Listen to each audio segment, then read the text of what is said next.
L'intelligence artificielle, on en entend parler absolument partout. C'est la nouvelle grande promesse, une révolution qui va tout changer. Mais si on gratte un peu le vernis, on découvre un paradoxe financier complètement dingue. Une situation si bizarre qu'elle défie toute logique économique. Alors on va essayer de démêler tout ça ensemble. Regardez bien ce chiffre, 1,3 billion de dollars. C'est le montant juste hallucinant des engagements financiers d'une seule entreprise, OpenAI, rien que pour l'année 2025. Pour se faire une idée, c'est quasiment le PIB de l'Espagne. Rien que ça. Et c'est là que ça devient complètement fou.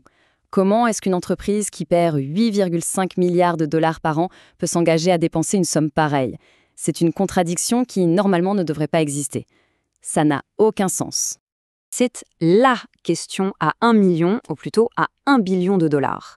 Comment ce système arrive-t-il à tenir debout? Eh bien, la réponse se trouve dans un mécanisme financier qui est à la fois très simple et, il faut le dire, assez ingénieux. Un mécanisme qui est en fait le moteur de toute cette industrie de l'IA.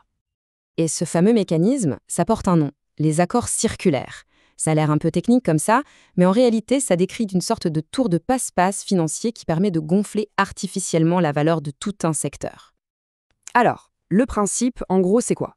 Une entreprise A investit, disons, 100 millions dans une entreprise B. Mais l'entreprise B, au lieu d'utiliser cet argent pour grandir, eh bien, elle le renvoie tout de suite à l'entreprise A en lui achetant ses produits. L'argent fait juste un aller-retour. Il y a une analogie qui résume ça à la perfection. C'est exactement ça.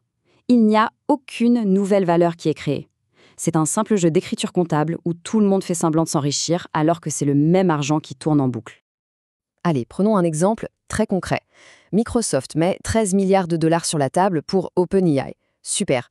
Sauf qu'OpenAI, pour faire tourner ses modèles, a besoin d'une puissance de calcul monstrueuse. Alors qu'est-ce qu'elle fait avec ces 13 milliards? Elle les utilise pour acheter des services cloud à Microsoft. Et le résultat?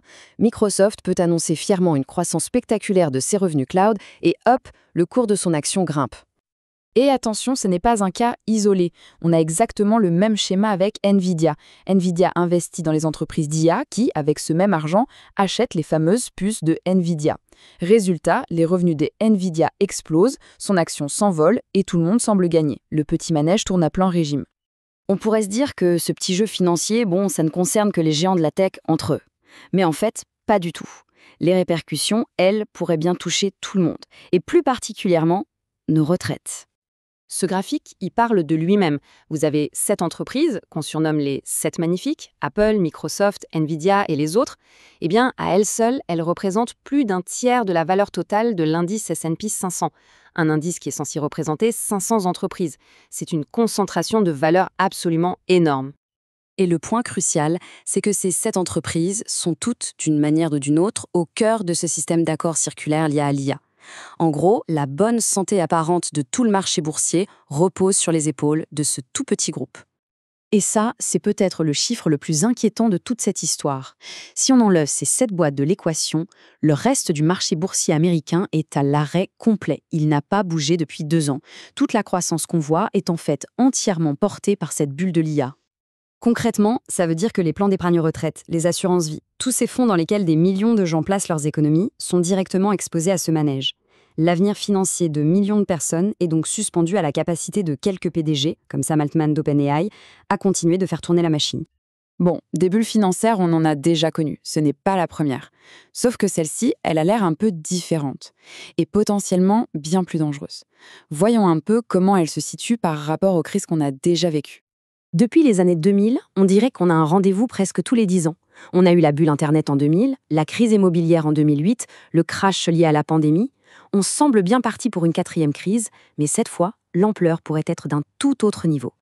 On voit bien que le risque n'a fait que grandir. La bulle Internet en 2000, ça a surtout touché les investisseurs de la tech. En 2008, la crise immobilière s'est étendue aux banques. L'impact était déjà beaucoup plus large. Mais la bulle de l'IA, elle touche absolument tous les secteurs. La santé, l'assurance, l'éducation. L'IA est partout. Ce qui veut dire que si ça éclate, l'impact sera potentiellement mondial.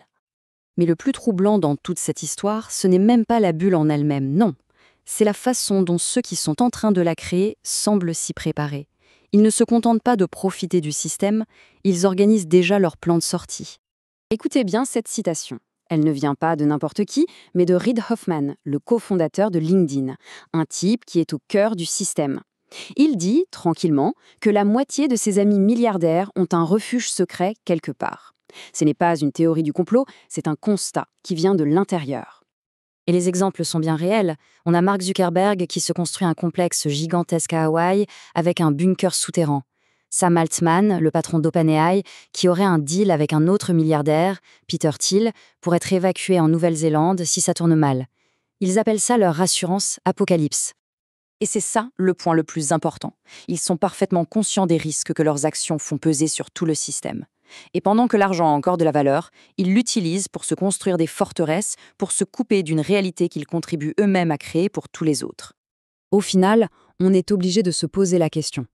Est-ce que toute cette course folle à l'IA, c'est vraiment pour construire un avenir meilleur pour tout le monde? Ou est-ce que c'est juste la construction d'une échappatoire de luxe pour une toute petite élite qui laissera les autres gérer les conséquences d'un système qui était, peut-être, conçu dès le départ pour s'effondrer? La question reste ouverte.